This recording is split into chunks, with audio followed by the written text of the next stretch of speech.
right, this is JPEG to RAW photo review number 29, and we're going to wrap up the April images with this show, AD.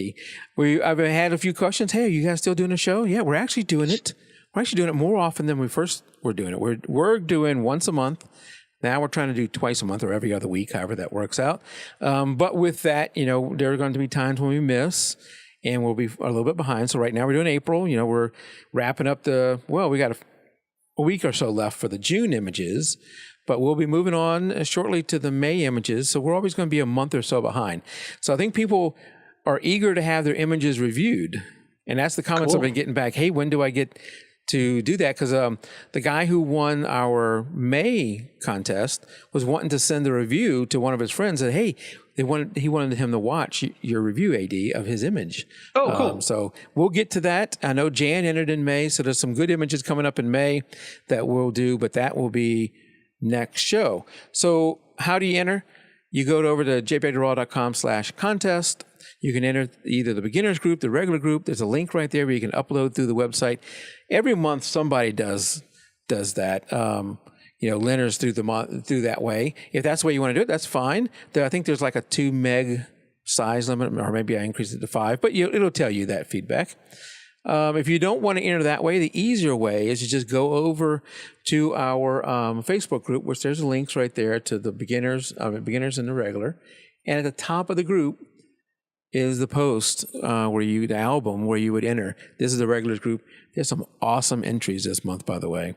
I can't wait till we get to June. There's some awesome entries in April that we're going to talk about right now, but there's some good ones here in June also. So that's how you enter, going through that way. Pretty simple. All right. Cool. So let's get right into it. And I think that I might have mentioned something that is here on the list. Mike? Yeah. Hey, Mike, hold on one second. Hold on. We don't ever do this, but what do you need? I need a camera battery. There's a fox on the rock. Oh, we got a fox out back of our house, and she wants to go take a photo of it, so she needs a camera battery. How do you like that? That is an important break. That's right. We have to stop and give a battery out, so we're going to do that. There we go. Fox on the rock. We've moved to a new place that has a pond in our backyard. We have blue herons nesting. We have geese that come and sit in our backyard on our porch. They're just everywhere. And now she says there's actually a red fox out there. Awesome. So she's about to take a picture. I got to tell you, there's a red fox out in my backyard. I want to go out there right now too and take it. I don't know. For me, I've only seen a fox in my neighborhood once, so that would be incredible. Yeah. That's amazing. So she was just sneaking out of the corner of my eye. She knows she can't come in the room when we're recording. She can come in the room? I see the door open, just a little creak in her head. She's sitting over there going, damn it. I'm like, what? What do you want? Just get a battery. Yeah. Good luck. I hope she gets something. Yeah, me too. So before we move on, I have mentioned one more thing that's in the bingo. So how to enter the photo contest. So if you're keeping up, click on that. So you should have at least 3 now. All right. Can I jump into, and I just want to say, because I wanted to say this one before we got the battery thing. You folks that are entering, please don't forget, if you want to get a lot out of the critique that I give, and you don't just want to hear my opinion on an image, please tell me why you took the photo. Don't tell me where you took it. You can tell me that stuff if you want to, but say, what made you stop and press the button and take that frame, and what's drawing you to submit that photo. That's really important information for me to give you my best help for you to move you along in the direction you want to move in. You don't want to move in my direction. You want to move in your direction. So if you can supply that information with your entry, that will help a lot. So. Yep. I'm not sure we're going to have that on all these images tonight, especially the first one up. But the first one up is from the beginners group. It is from Norman Schultz. Norman Schultz. And we had last show, we had a long discussion on the bird image. And I love this image too. And my first thought when I looked at it was a baby, but it looks fully colored and he doesn't say anything about it. He just says, tree swallow screaming. But I love how I like getting the birds in a more natural habitat. Obviously, this isn't pure nature. You can see a nail there. It's a fence post. Yeah. But it's more so than the bird feeder, and it just really simple image with the main focus being the bird, and it's just screaming. Yeah, and so Norman, this is a perfect example. So you submitted to the beginners group, and I want to help you do as well as I can and help you advance your technique. And so, but for me, tree swallow, I get it. I got it right off the bat. I was like, it actually, what came to mind to me was like the tree swallow opera singer, because it looks like he's singing into a little microphone as loud as he can. I'm just looking at it, and I cracked up the minute I saw this image. And so I just want to say like some positives about this. And you've made me so subconscious, Mike, when I looked at that bingo board that I can't talk about anything tonight. I'm gonna have to come on. Totally new things to talk about just so I don't give away the bingo for free. So the things I've talked about before, composition, right? So here, this is a great composition. Okay, he's got the bird in the third. The subject matter is right there. You're drawn to it. You look at this image, even though he's got the nail there, the very first thing you're drawn to is that mouth. I mean, it's just, you can just totally see that happening. I give him a lot of props on that. It's a little front focused though, and you got to be very careful with birds. So I see the front of the post that's nearest to him is what his camera picked up on to focus. And a lot of times what'll happen with a camera is it'll pick up on whatever's either if it's a contrast or a phase focus. So I would assume this camera's probably phase focused because it looks like it picked up on whatever was closest and in front.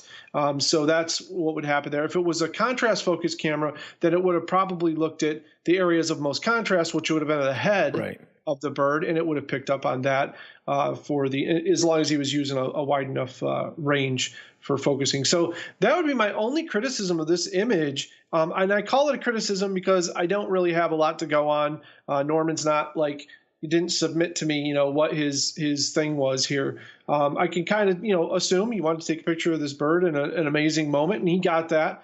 And then the final thing would just be nailing that focus on the eye of the creature. That's what we wanted to see there. And maybe a little, if your camera's struggling with that, then go with a little bit more closed down aperture. Yeah. So maybe a 5.6. I like to shoot in 5.6 a lot. You got to get the right lighting conditions but it looks like this is a fairly bright day here. So I would think 5.6 would be workable. I don't have camera. There's nothing here that's help.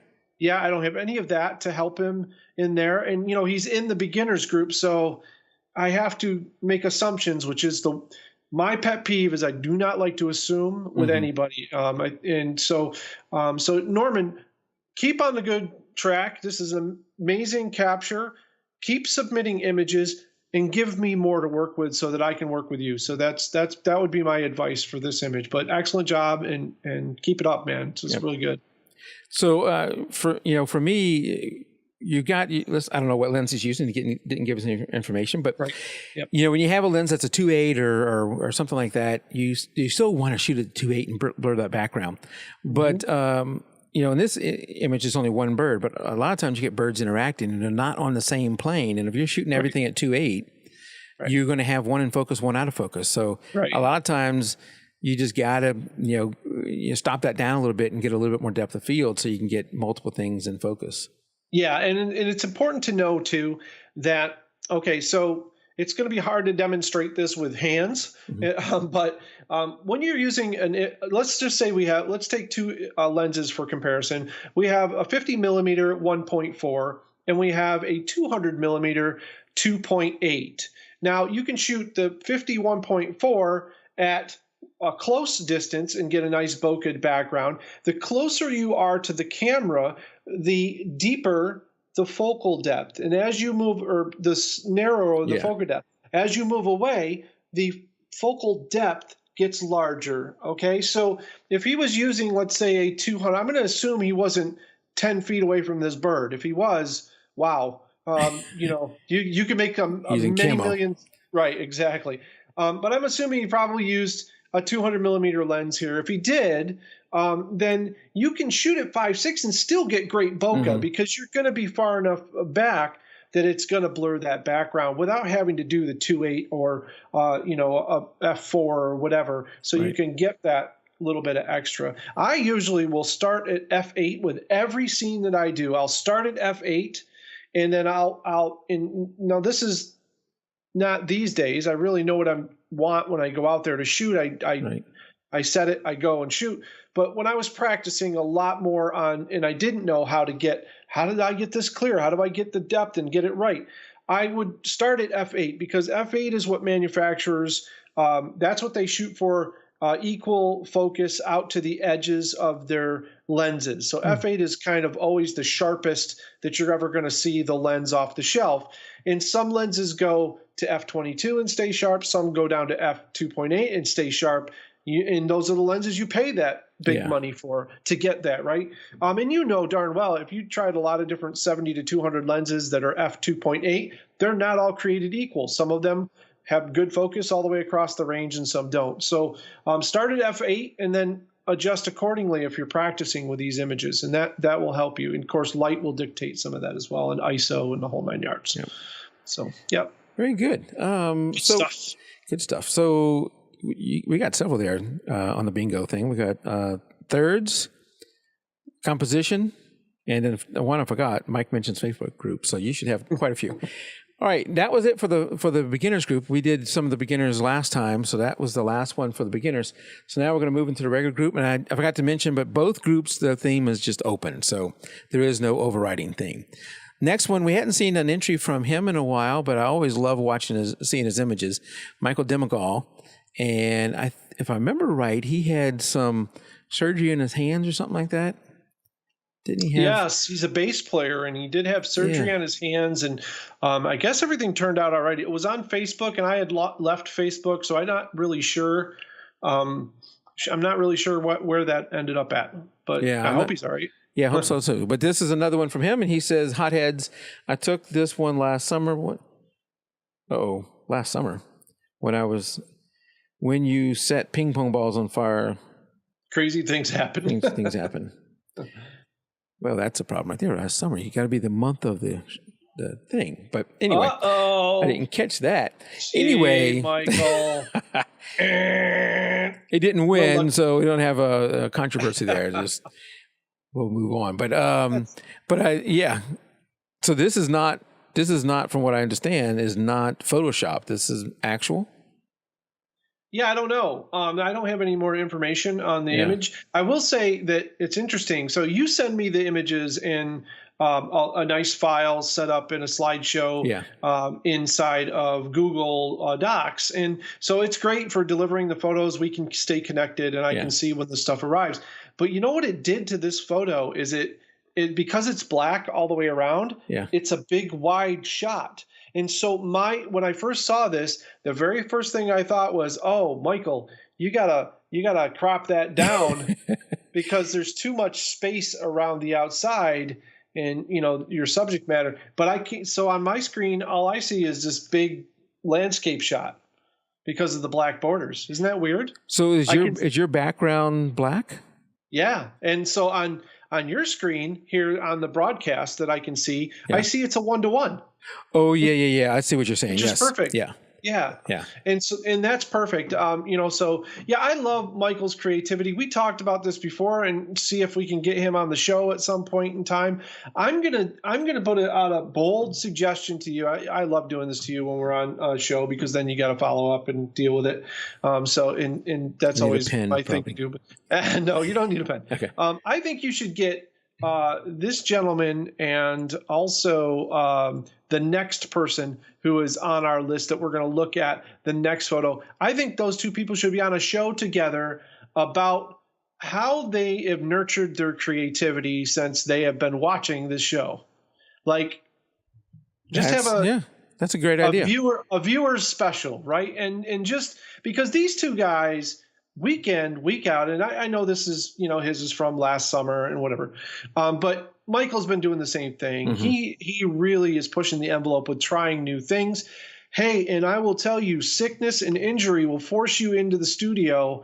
You will continue to do what you love no matter what. And that's what he's done. Don't let that happen. Just do it yourself. Don't force it upon, yourself that way.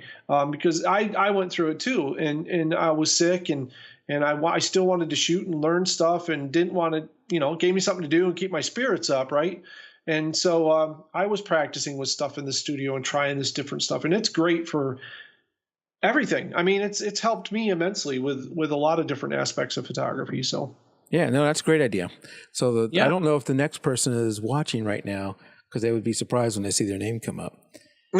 Maybe, but they may watch later. So next up is Amber. Yes.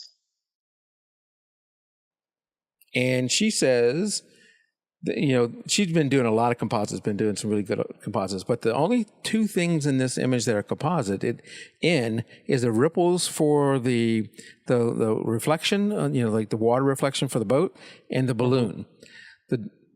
She took the photo of the dog who was wearing that, and the little boat was there. On, where'd she say that? On some black plexi or something? Yep. I read that somewhere. On some plexiglass. So she create real reflections. Yeah. And so again, creativity, right? She's taken things. You can buy these black plexiglass pieces off Amazon for about $20, and they're great. They are great for product photography. They're great for doing stuff like this. And anything you put on them, and then it looks like this perfect mirror, and of course it disappears once you get the light down and you start using a flash or something like that. It becomes this nice reflection. That's this glassy reflection. I gotta say, I like this image, but I'm not sure about that balloon, and the only reason why is just simply because it doesn't fit the theme of the image for me as much as what she has going on with the dog. I think that this image in a portrait of just the dog and the little boat is a winner, right? I think it looks like two different images here. Like we got a balloon and we've got a dog, and we could split this in half and have two different images. It would be great. The balloon also I want to mention too, because I know Amber's really into this sort of thing, the compositing and all that kind of stuff. And we've talked about this before with realism. And when you're compositing, the whole idea is a magic trick. We want to make it as believable and unbelievable at the same time. Like people are like, how did they do that? How did they do that? Like you don't want people going, well, I see what's going on there. It was Photoshop. Oh, and Christina said she thinks she's going for the It theme. Maybe. It could be. I mean, the red balloon, right? I mean, yeah. I'm not sure that works completely here with the dog. I'm not sure the two. Maybe. I mean, I guess the dog being a replacement for the little kid, right? Yeah. Yeah. I think you got to go. I'm just gonna put it out there to Amber because I know she can take it. I think you got to go deeper than this, Amber. You're going to have to come up with something a little bit more. So right now, the composition, you can't mark this square twice. So the composition right now is like you got the balloon on one side, you got the dog on the other. It's just a competition between the two. The balloon's not lending to the image all that much, whereas the dog is kind of got the whole thing going on. All to himself. I think that's an excellent image, and I think if you take this and you just cropped it into a portrait of the dog, and that you've got a wall hanger right there that's great to go. But the balloon isn't selling it for me as far. It just looks like it's pasted in there, and that's in no way a slam on Amber because she does amazing work. If you looked at any of her stuff, she has been killing it. And she has been listening to the advice and running with it. And I just think this is just like it doesn't live up to the standards of what I've been seeing from her. This is kind of like she's working on the idea and she's kind of almost there, but she's not quite there yet. She's been improving at an incredibly fast pace. Yeah. Big time. big time, and she submits every week, Yeah. or every month. She's got stuff in there, and so I think that this is an image. Like for instance, when I talk about the balloon and the composition, so you see where the balloon touches down to the water, and there's a little ripple. That's all great, but after that, notice the string we have is the string floating on top of the water because it doesn't match the reflection. Well, right? is she Or trying is to it do under the water? Is she trying to do ripple in that water too, and that therefore it couldn't be as straight as the if it's a reflection, it couldn't be as straight as the string above it. That's correct, but she's got the So if it was a reflection, it would still be like, it wouldn't be as it's like very jaggy, like, you know what I'm saying? It doesn't.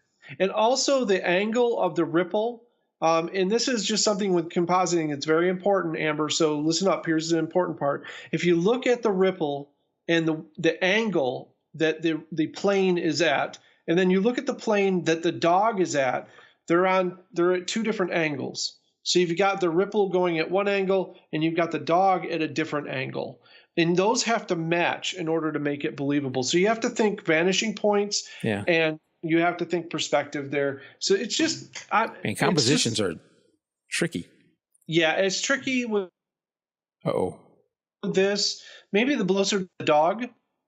You didn't lose me, did you? No, I just got a pause in you though, but you're back. You seem to be back now.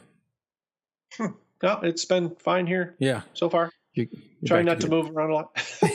But yeah, I think maybe moving the balloon to the dog's left-hand side, or just kind of keeping it all grouped into one there, and showing the water rippling out. Maybe, I don't know. I'd have to play with this myself to really to try different things. And I didn't load up an editing tonight. I wanted it to go smoothly. I didn't want things to blow up on us. So I think this is just a case of keep going, Amber. Keep working on it. I don't think this image is quite finished yet. I'd like to see more. So.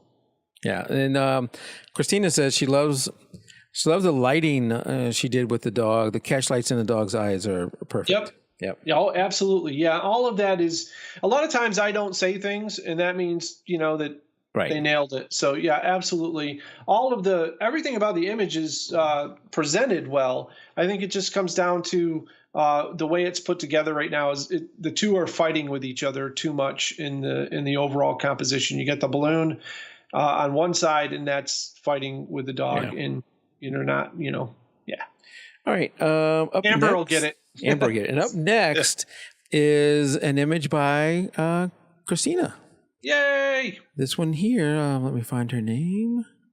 Christina Binge, and she says, "My fruitful and very delicious vision of weight loss. I'm calling this before and after." This is a composite. It's the same pair, the pre-eaten one and then the ate one. Let's see, then ate the pair. Yep, that's it. And I got that right away when I looked at this. I don't know if you did, but I got that Mike on the left, Christina on the right, before and after. Yeah. I totally, I got that. She said she took the image on a green folder, maybe too harsh of a light. I don't know about that so much. Let's see. And she added in texture in the background. That's cool. Awesome. And then she ate the pear. Yes. It's like, maybe I like this shot too. So she ended up combining the two together in a composite. So that's the same pair, just a before and an after. Yeah. I think Christina, with the image like this, I guess the before and the after, it might have been, I think I would have turned like one of them just a little bit so that it was like you didn't see the same pair, because you've got them both lined up perfectly. And I'm sure you probably struggled with lining them up perfectly. And you're like, oh man, I worked hard to do that. Now he's saying don't do it. I think that I would have tried it both ways to see which one you liked the best. Maybe you did that, and that's cool. I think the lighting's good. I want to make a suggestion. There's a guy that Harold Ross. I don't know if you've ever heard of him or not. No, Harold does this incredible light painting on still life, just like this, with a little diffused light very closely up in its long exposure.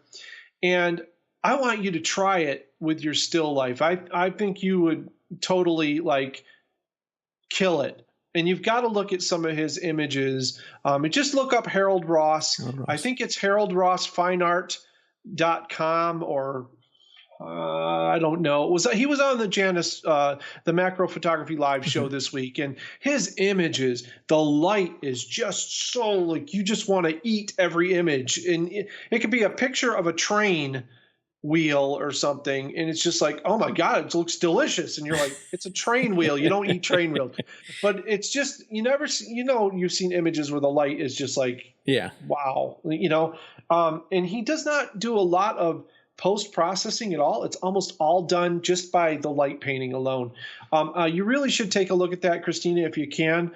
This is kind of in that genre, and I think it would be a big inspiration for you to look at his work and find out how he does what he does, and maybe delve into that a little bit. Because your only question here, and it was my only question, is the light on the Eaton pear is a little harsh, because I can see kind of like the little shiny parts of it and whatnot. And I think it could be a little softer. I kind of like seeing the juiciness of the pear, though. Well, and then that might be personal preference. I think ultimately I would like to see her go look at Harold's work and see what she thinks of that.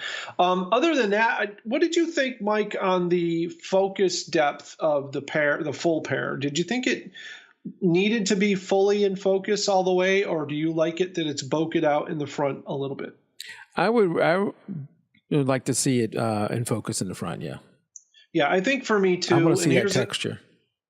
Another case of maybe 5.6, somewhere in there, to see if you can get the whole pear in focus. If not, you might have to focus stack it, depending on how close.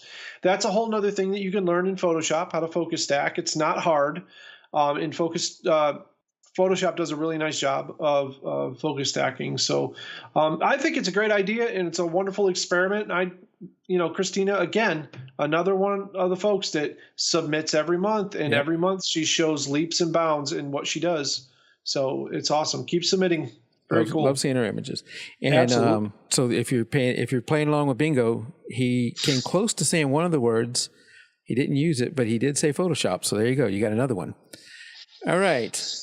They're not all what AD says. Some of these are what Mike says too. If Mike can get a word in edgewise.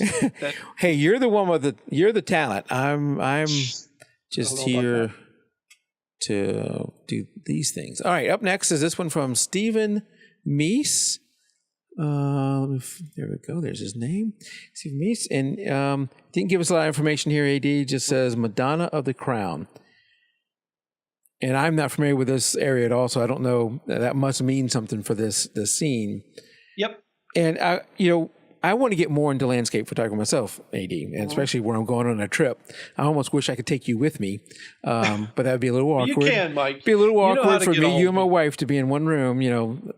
Anyway, because you come across these scenes that are beautiful, and then how do I capture that? Because I feel like he probably came here, saw what was a beautiful scene, and maybe you're going to correct me in a minute, but I'm not getting it with this images. I'm struggling with what my focus point is here, where I'm supposed to be looking. I look at the structures down there. I'm pointing because that's where my image is. I'm looking at that, but then I don't stay there. The trees on the right are messing me up. That's the main thing. Yeah, and it might be what the locals might call it the Madonna of the Crown, but this is actually the sanctuary of the Madonna, or also known as the Shrine of the Corona, and it's in northern Italy. And so it's a beautiful church in a shrine that's been actually rebuilt like 3 times in history, and it's just built into the side of this mountain. When I first saw this image, I felt the exact same thing that you did, Mike. I feel that the image is leaning back a little bit it's leaning a little bit to the left, kind of pinning us against the cliff a little bit.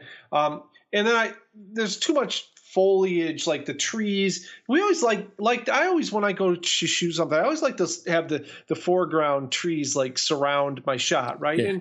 But it's very hard to do that and make them not a part of the image so much as they're overpowering. Right, make you struggle. And so here you have this walkway up on top that you can see up there. You've got the building down there. You've got some sort of mountain in the background. You've got the trees. Man, there's a lot going on in this image. I could crop this down and I could have like 5 or 6 shots from this image that, that are all going to be different things. But the one thing that he specified was the actual shrine itself. So what I would suggest is that you get closer. And I think because this image is so vertical, I probably would have shot this in a portrait, in a portrait. I was thinking that too. That way you can get rid of that tree on the right. Right. And I would have got it if he could. Now, sometimes we don't have the lens or the reach. Yeah. I think I would have moved a little bit more to the left here and shot past those trees. And I would have framed out just the cliff face and this beautiful shrine and a little bit of that's below it, because there's more cliff below it. And I think that would have been beautifully framed, showing this beautiful building. It's going to still be as dramatic because you're going to see this. It's off this beautiful cliff, and there's a beautiful cliff below it. You would have gotten this whole feel.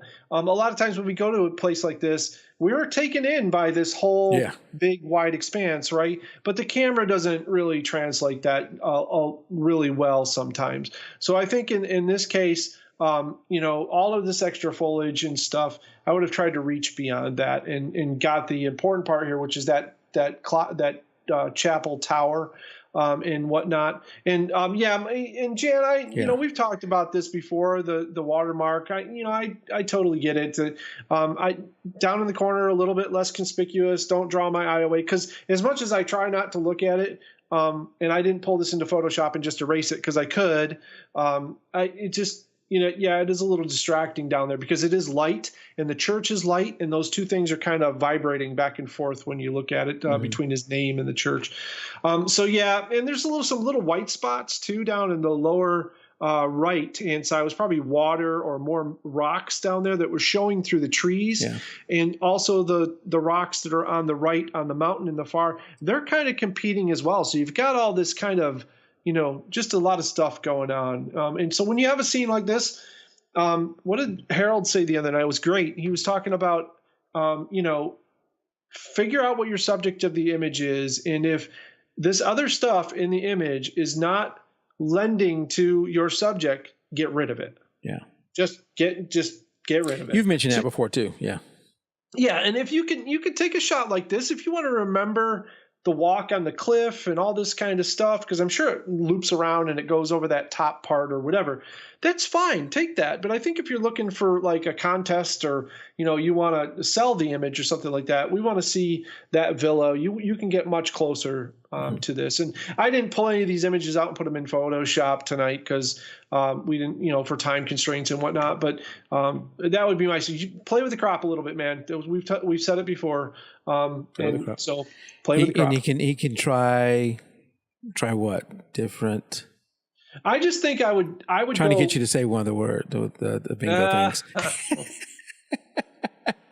As we're running down to the end of the show, we got a lot left. We didn't mention a bunch of them. He can try. Well, I think that you can use Photoshop. You can use Lightroom. You can use either one.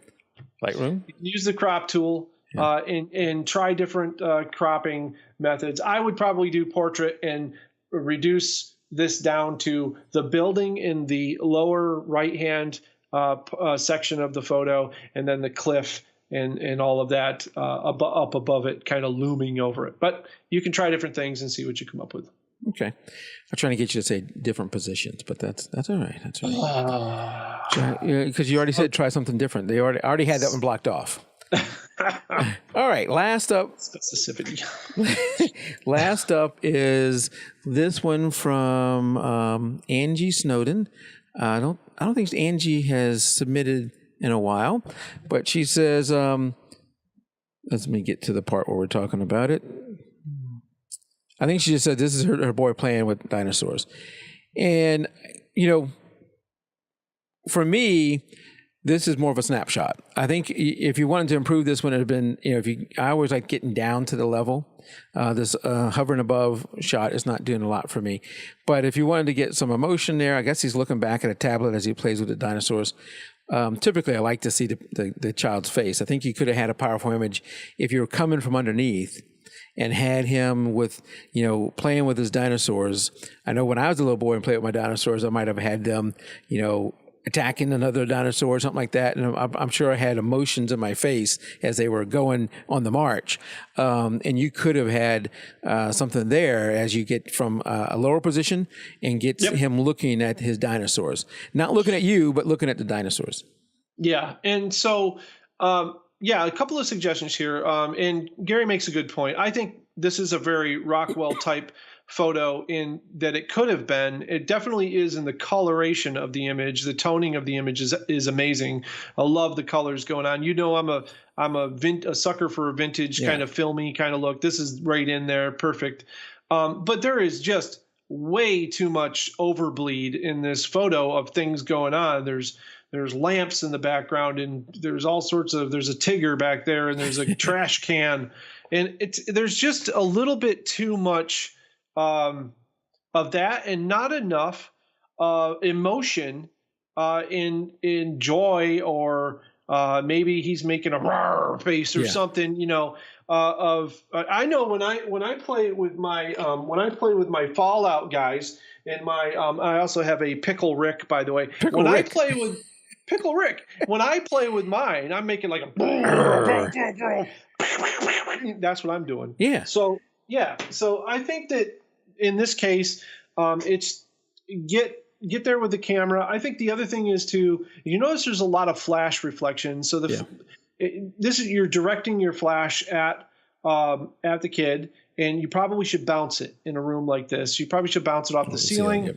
Yeah. And so that you can get that indirect light, which is going to give you that nice soft look. It's a little harsh in there, but that's going way too deep really for this image for me. I think what we're missing here is we're missing the joy or the emotion or the playfulness of the boy. The boy and the dinosaurs is the story here, right? So let's eliminate everything else in the story. Yeah. And that's all I want to see. So you've got a perfect subject.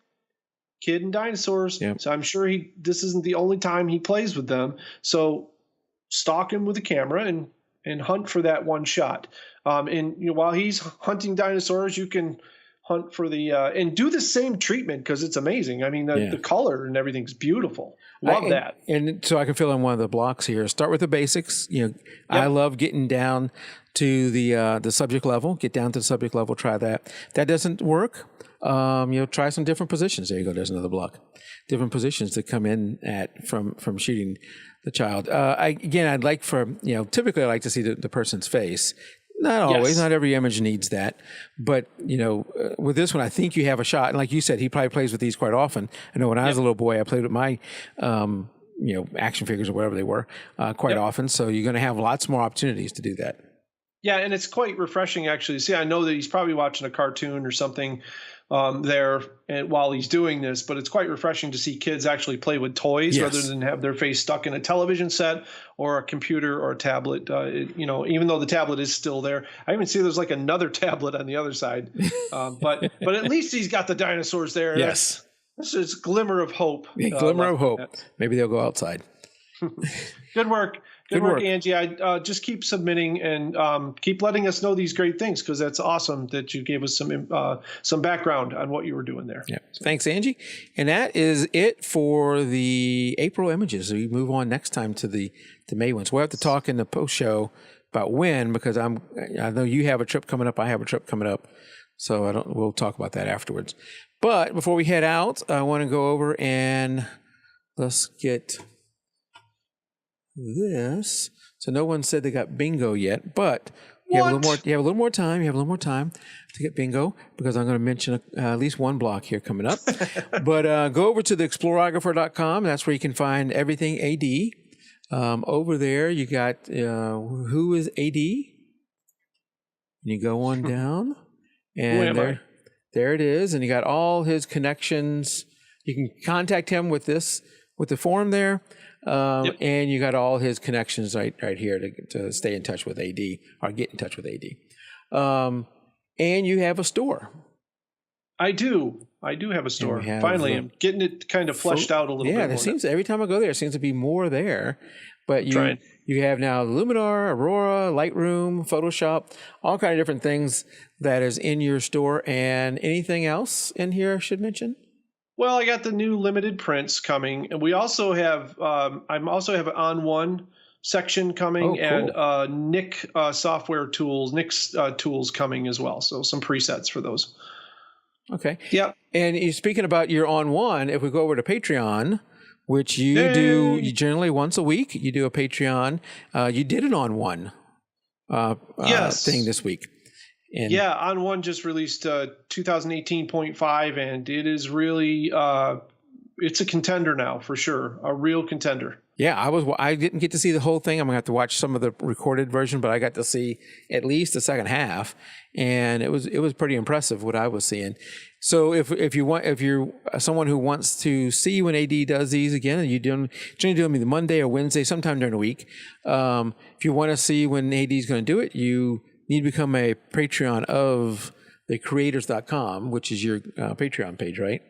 Yep. And you just go to that thing and it takes you to Patreon, and Patreon's like a subscription thing where you pay once a month and you can start and stop whenever you want. There's no contract, and you can pay as much as you want. So you can pay as little as $1, get in as a $1 supporter, and you basically get all of the basic stuff, all of my perks, my basic perks, my private videos, not those kind of videos, the teaching videos. Yeah. And all of the tech help that you need. Like, people ask questions in the community there, and I'll answer the questions.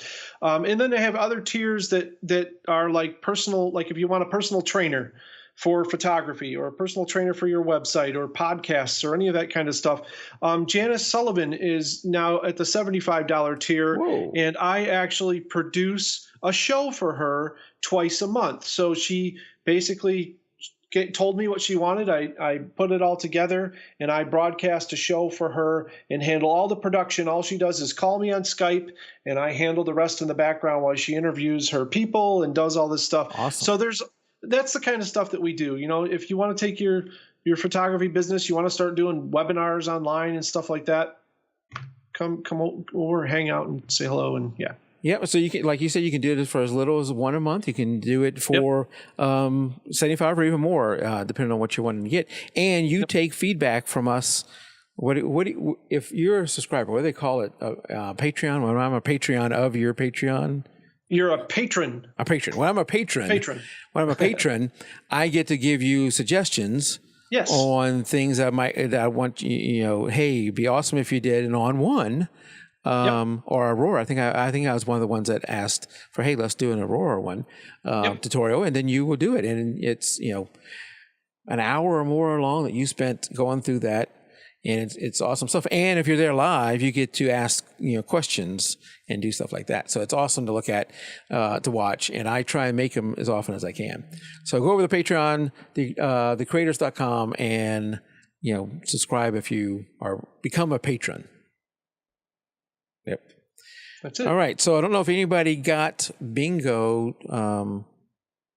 tonight. I didn't, but I got a lot of the blocks filled. So before we finish up and go in the post show, just want to mention that if you want to subscribe to the show, go over to jpegderaw.com/subscribe. And there's all kind of different ways to subscribe to this show. You can do it right below by becoming a subscriber of the YouTube channel, and hitting the little bell or whatever to get notified when we go live. Because I know Jan is generally out here as soon as I go live, so she must have done that. Thank you, Jan. That's what I do too. Yeah. For sure. And I do that for a lot of people I subscribe to too. But you can get us if you can't make the live show, you can get us subscribed again through YouTube, but also on iTunes, video large, video small, and on YouTube, of course, and then on Vimeo also. We only produce a video version of this. Yes. And now on Plex. On Plex, yes. If you run Plex, and their brand new version of Plex has podcasts, I found JPEG to RAW on there automatically, and now I have it on my television. Yes, that's awesome. Yeah. Great. I would watch you, because I can get YouTube on my TV. I would watch you, AD, on my TV, except then I couldn't chat back. I wouldn't have any way to chat back. Yeah. But yeah, it's awesome to watch on the big screen TV. Yeah, and you can't, like, the Plex isn't live. Like, you can't watch the live shows. It's only your past broadcasts. Okay. Okay. Yep, that makes sense. That makes sense. All right. Well, we're going to keep the bingo open as we head into post show. We don't have a winner yet, so we may have to do something else, but we may announce it here in the post show. So until next show, keep shooting. Good night, everybody. Bye.